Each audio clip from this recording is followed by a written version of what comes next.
Hi, Passionators. I'm back. It's eating, and I have some time before I indulge myself in a little bit of movie magic this afternoon. So I thought I would just stop by and see if anybody wanted to talk about why you can't lie your way to love. There are too many of us who are getting into relationships in order to get what we think we want out of them, and then getting frustrated when that doesn't happen. So we say what makes sense to say, even if it's not what we really mean. So sure, it makes sense to say that you want someone who's honest, that you want someone who's trustworthy, that you want someone who will stand by you, that you want someone who'll never lie to you, that you want someone who'll never cheat on you. All of that stuff makes sense to say. And people are really good at saying what makes sense to say. And a lot of people know that when they say what makes sense to say, that they'll get the best out of you. So whatever it is that they want from you in the first place, they know they'll get the best if they say the things that make sense to say, whether or not they actually mean them. And that's part of the problem of sending your representatives to create relationships that your reality cannot maintain. Maybe, just maybe, relationships wouldn't be nearly as complicated if we didn't focus so much on being impressive as we focus on being authentic. Just a thought. Maybe, just maybe, if you gave someone a chance to connect with who you actually are, they would connect with you anyway. Stop trying to be what you think is expected of you to be, and just be who you actually are. Don't try to fulfill what you think somebody else's idea is in order to get what you think you want. A lot of people do it for sex. They do it for convenience. They do it for money. They do it because they're bored. And none of these is enough to get into a lasting, healthy relationship. I mean, you could stumble on it. It's possible. It's not likely, but it is possible. You could start a relationship all the way wrong, and it ends up being a worthy relationship.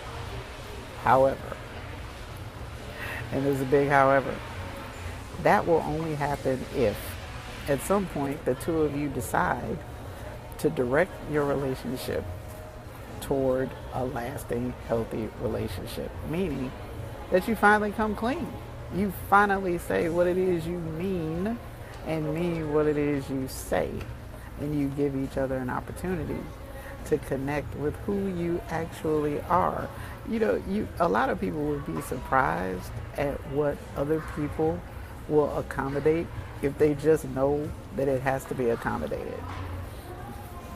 What people usually get mad about is being deceived. They get mad about being lied to. They get mad about having their irreplaceable time wasted. I know personally that's a big deal for me. You can't waste my time and then expect me to take you seriously. And if you're lying to me, you are wasting my time. Period, paragraph, end of story. That's just how that works. So just show me what it is I have to deal with. I'm a fully formed adult, and I can decide for myself what it is that I will or that I won't accommodate. And guess what? I'm not the only one. And this I know for sure. It's like adults need the opportunity to be adult. Just allow them to be adult. Stop trying to plan for what everybody else is doing. Stop trying to accommodate why everybody else does what they do. Because number one, you'll never know. Let's start there. You'll never know. Why do women do this? Why do men do that? The answers to those questions are as different as the men and the women that you're talking about. Number one. And number two, even if you knew, what difference would it make? You can't do anything about it. You can't do anything to change it.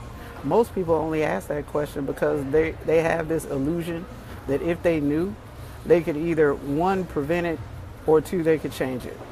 And in both cases, they're wrong. Knowing why really isn't important. Over 90% of the time, people ask that question. And when they should be asking it, they avoid it altogether. Why do men? Why do women? Why do you? That's the why you should be asking. Because that's the why that decides what kind of relationships you ultimately end up in. If you continue to accommodate behavior that doesn't fit what you say you want long term, that's not a problem with the other person. No matter how wrong they are. They could be lying, they could be cheating, they could be doing any number of things that are anti-relationship. They could be wrong as two left shoes. And the problem still isn't them. You know why? Because they don't have the problem. You do. Just because you don't like what they're doing doesn't mean that they're obligated to change what they're doing. Just because they're wrong doesn't mean that they're obligated to be right. Not everybody sees right and wrong the same way that you do. So the key is to partner yourself with somebody who shares your values, who has the same priorities that you have, who has the same relationship principles as important to them as you do. Somebody who already has that. For you to assume that in some way, somehow, by some magic, that you could actually change somebody into that is an ego stroke on your part. That's just you trying to stroke your ego. You don't really want to be in a relationship. You just want to be right. How do you know you just want to be right? You get into a relationship with somebody who doesn't fit what you say you want in order to have a long-term relationship. And then you focus all your energy on trying to change them into what you think they should be.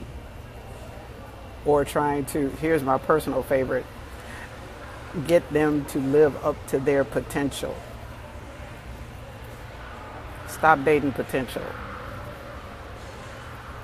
Potential is potential because it has not happened yet. Just because it's possible doesn't mean that it's even likely. And just because you want it doesn't mean you'll get it.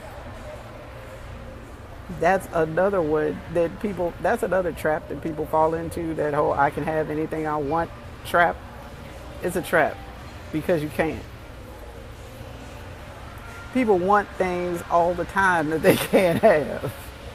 And some of us, I know I'm really happy I didn't get everything that I thought I wanted. But that's another video. But seriously, you can't get everything you want. You never could, you never will. So accept it and stop being offended by the idea. For some reason, there are too many people who are literally offended by the idea that they cannot have what they want just because they want it. Here's what you can actually have: what you create, what you accommodate, or what you negotiate. That's what you can have. You can have what you are willing to do the work to acquire. That's what you can have. It's not about what you want. People want things all the time that they are not willing to have. They just want it. They don't want to have it.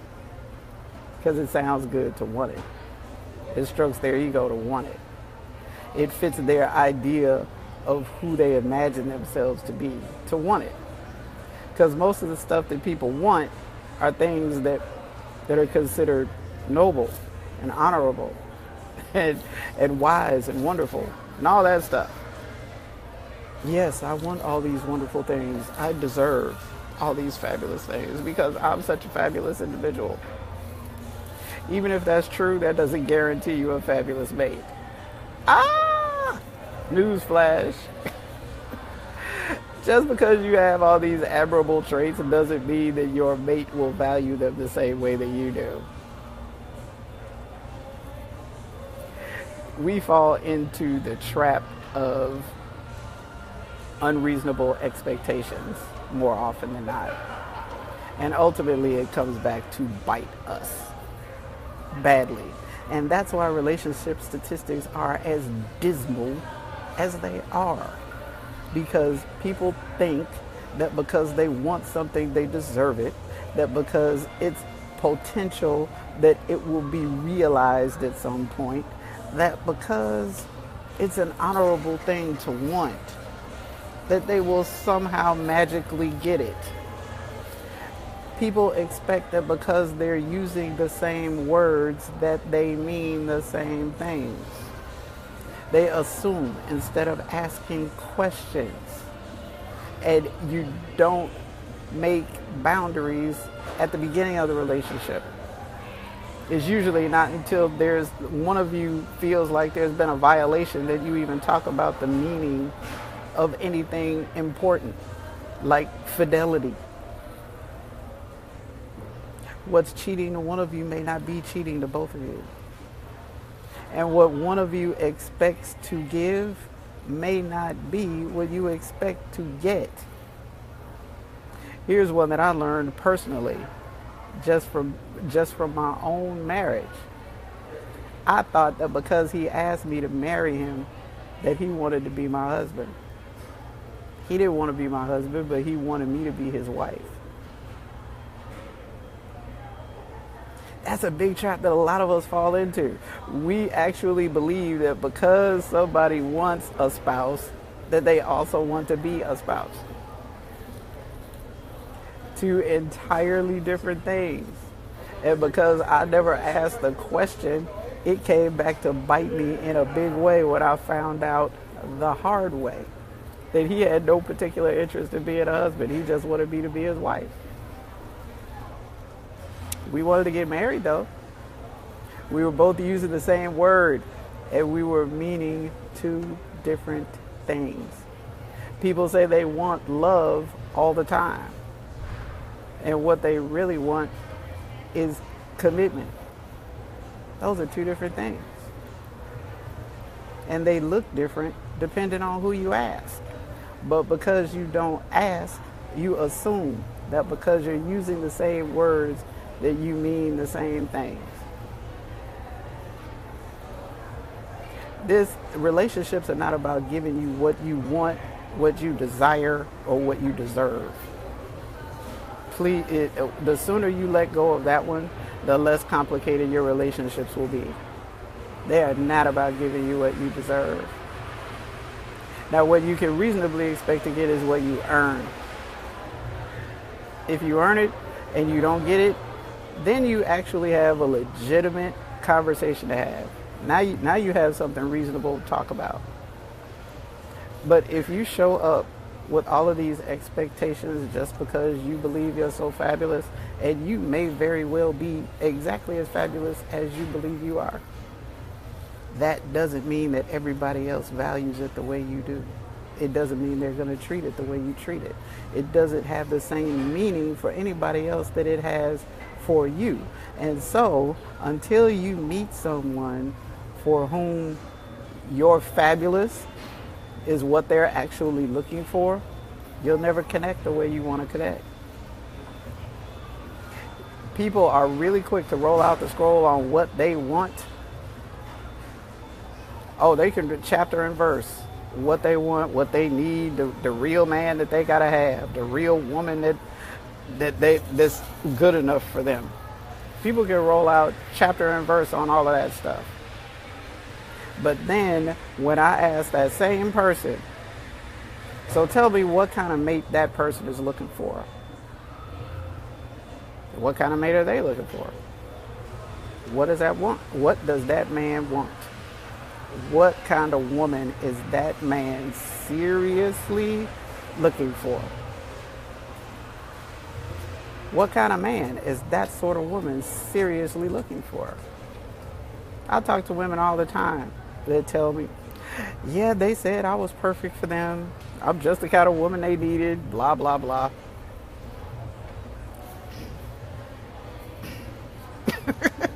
Sorry, I just had to do it 3 times. Relationships are not Christmas.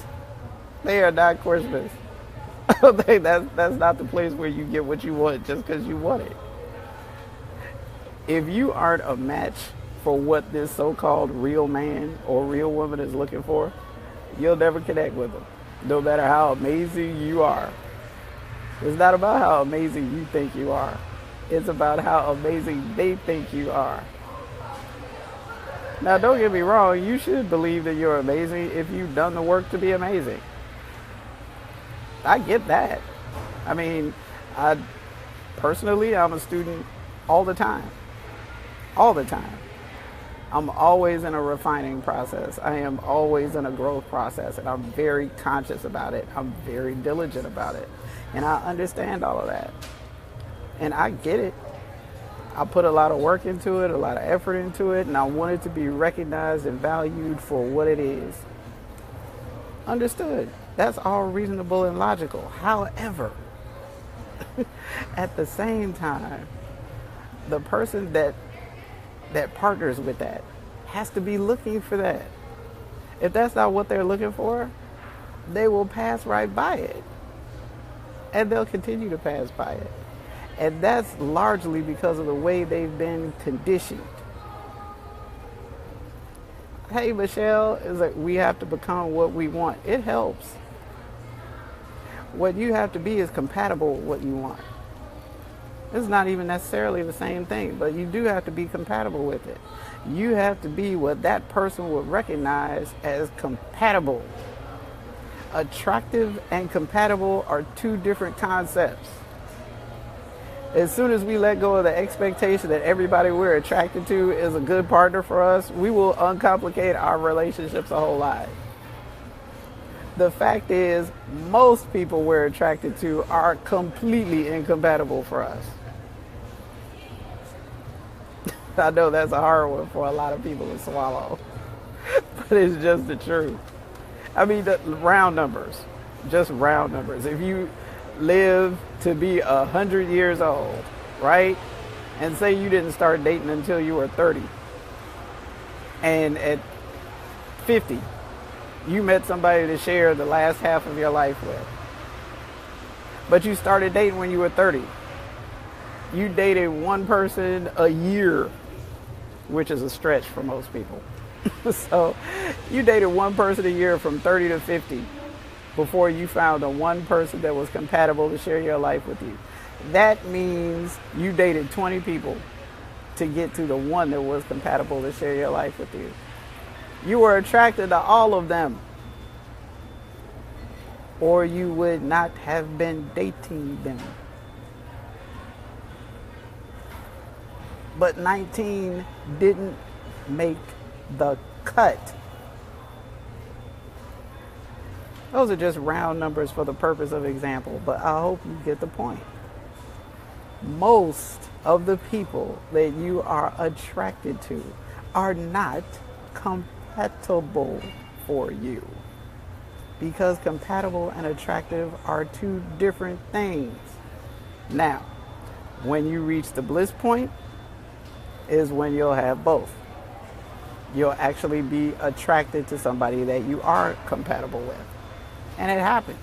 That's where you see the happiest relationships. That's what's going on in that relationship. They're actually attracted to somebody that they are compatible with. And that's how they make these wonderful lives together. Those are the relationships that you look at and admire. They're actually attracted to someone who is compatible. That's how that happens. However, they're not meeting those people when they're teenagers for the most part anyway. It doesn't typically happen that way. Every now and then it does, sure. But most of the time, no.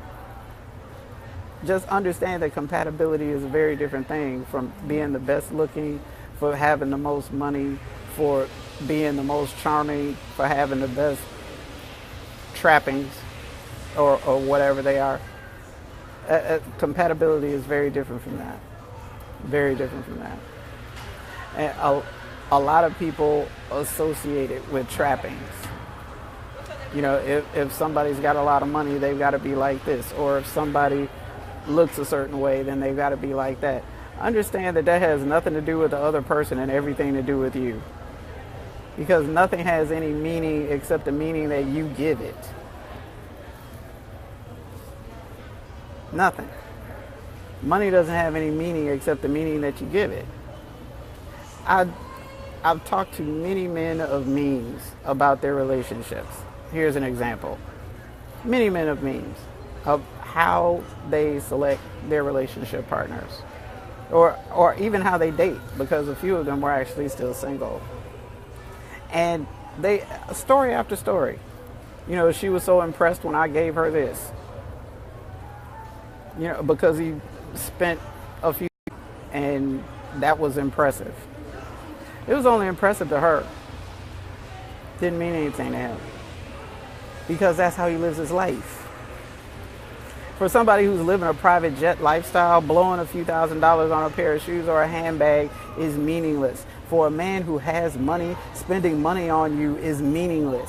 It doesn't matter to him because he's throwing it around all the time. There's no real significance to it for him. So for you to in turn accept that and then figure that it's actually significant to him, you're fooling yourself. You really are. You're fooling yourself. Men who have a lot of money don't mind spending it. It's what they do. It's just what they do. You know? So it's not a big deal for him. Meanwhile, you're impressed because maybe you don't have the means that he has. So you're impressed by it. But because you don't ask questions or because you don't observe how he lives his life, you attach a meaning to it that really isn't there. Same thing. People who freely do anything. You know, if it's easy to have sex with them, if they throw around a lot of money, if they're free about the time that they spend with you, it really doesn't matter. Because it's easy to give away. Anything that's easy to give away is easy to part with. So if it's easy, it doesn't mean anything to them. What you should be looking for is the meaning for him or her. Look for the meaning to them before you decide to get impressed by what they do with you or what they do for you. Check out the meaning for them, not the meaning to you. Well, I've already been here for over 20 minutes, and I appreciate you all hanging out with me. If you have any more comments, please be sure to leave them. I appreciate you coming to hang out with me on this bright, sunny day in Chicago, even though it really is cold. Somebody told Chicago it was February again, so we're back in the 30s. But nonetheless, thank you for coming by, and come back again. I still have a little bit of time before the movie starts, so I may be back. Okay? And in the meantime, enjoy your Sunday. I love you totally. Bye-bye.